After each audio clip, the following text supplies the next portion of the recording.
All right.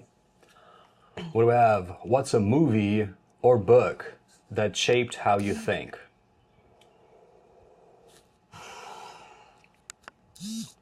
It's a hard one for me. That's what she said. I'll start. Yes, please. Number one is Fight Club. That for sure shaped my way of thinking in a lot of ways.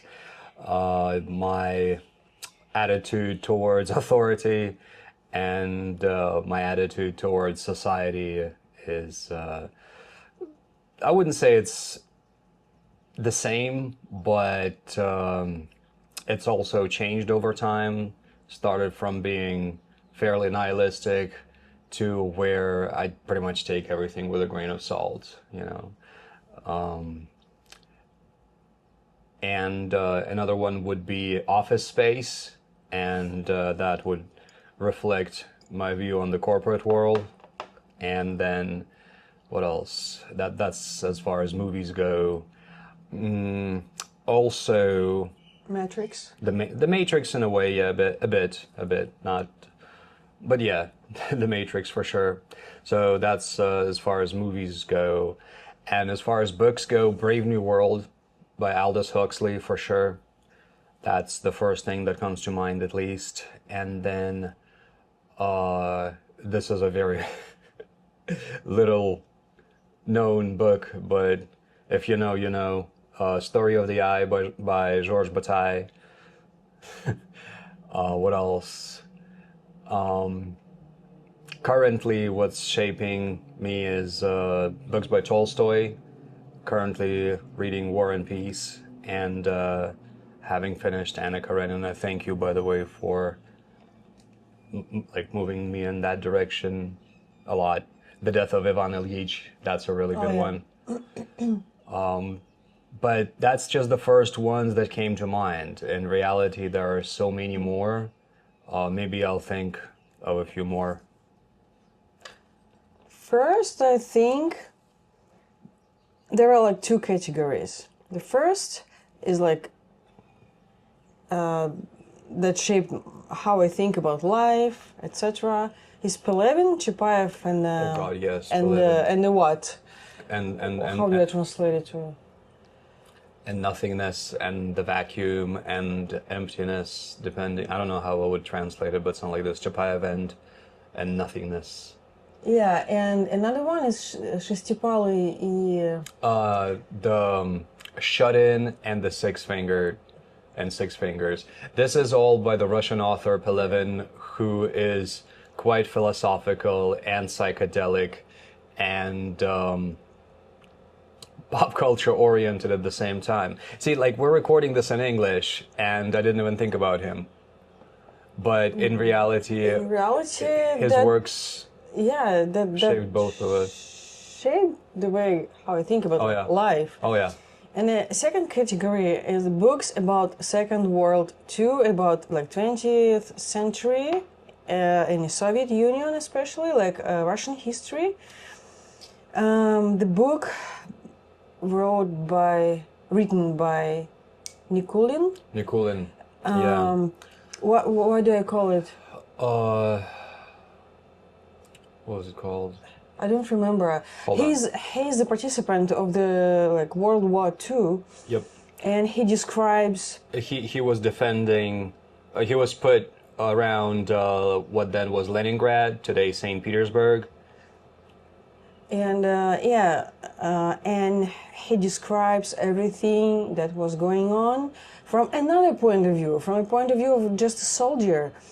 And this is like opposite of what we were told in school about the war. And because in Russia they like represented as a story of a victory. Yeah, it's not like propaganda, but it is propaganda.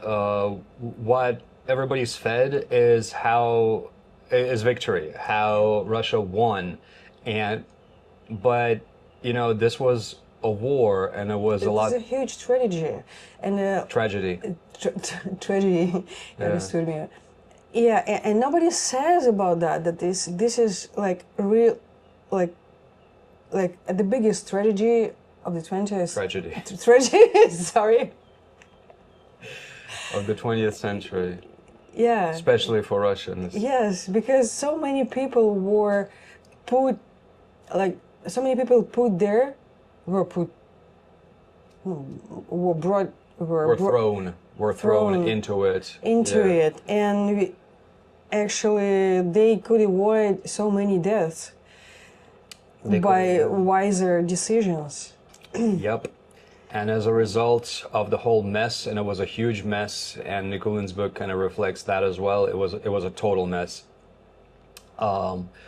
Basically reflects just how bad things were, the reality, the actual, like the violence, the grimness, the absurdity of hierarchy, where officers would be quite safe and they would just put like throngs and throngs of soldiers into the battle. So it was about all that, and as a result, nowadays just about anybody from the former Soviet Union has at least one member of their family that fought in the war, and it's not just Russians. It's everybody: Russians, Ukrainians, Uzbek Belarusians, people. Uzbeks, like Kazakhs. yeah. Ask somebody from the former Soviet Union; they probably had somebody either in their family or somebody at least relatively close that fought in that war. I personally have both of my grandparents. One of them died in the war. He was hit around Caucasus, and the other one was wounded heavily, but survived. Ended up working as a train operator for the rest of his life, pretty much. Yeah. So that's the book that really impressed me a lot, a lot. Agreed. I- Memories of War. I looked it up. It's called Memories of War. Yeah. Yeah. What else? The Matrix is The Matrix? The Matrix, but not when not in 1999 when it was released. Because I was too young, I understood nothing. It was just, oh wow, that effects, and it was so зрелищный. Oh, it was so. Ugh. I don't. It was just like It looked so amazing. it looked amazing, so beautiful picture, and that's it. And yeah, maybe 10 years ago, I just rewatched it and was. And it hit you. And yes, it hit me. Any other movies? I think so, but I just don't remember. Maybe Every Time Say Yes. Or, Yes Man. Yes Man. Yeah, Yes yeah. Man, that's a Yes good one, Man too. is a good Yeah, one. What else? Limitless also. Limitless. Definitely. And there is a German movie. Достучаться до небес? No. Knocking to the heavens door also. Oh, okay, but yes, but no. Enlightenment is Guaranteed. That one. That's yeah. a really good one too. It's a very small budget, low budget German movie about these two brothers who are very much at odds with each other, who end up going to Japan and living in a monastery, in a Zen monastery for a bit, and it changed them in a very interesting way. So that's another one. But yeah, I mean, of course, there's a lot more, but that's the ones that we could think about. If you have any movies or books that shaped the way you think, please share, because we're always on the lookout of some good movies and books. And if you have a question that you want us to discuss, we'll, write a comment. Movies of Aronofsky, I think. Movies Aronofsky. Of Aronofsky, yeah. But I was already. Yeah, that's it. If you have a question that you want us to discuss, please drop it in the comments and we'll print it out and put it in our hat. Speaking of our hat, I think it's my turn. Yeah. Cool. Let's see what comes next. What part of American culture makes you cringe? What part of American culture makes you cringe? All right, that's what we're going to talk about tomorrow. Thank you very much for watching. Thank you very much. And don't forget to give this video a like. And subscribe. Subscribe to the channel. Maybe I'll make a bunch of shorts and people can actually find out who the hell we are.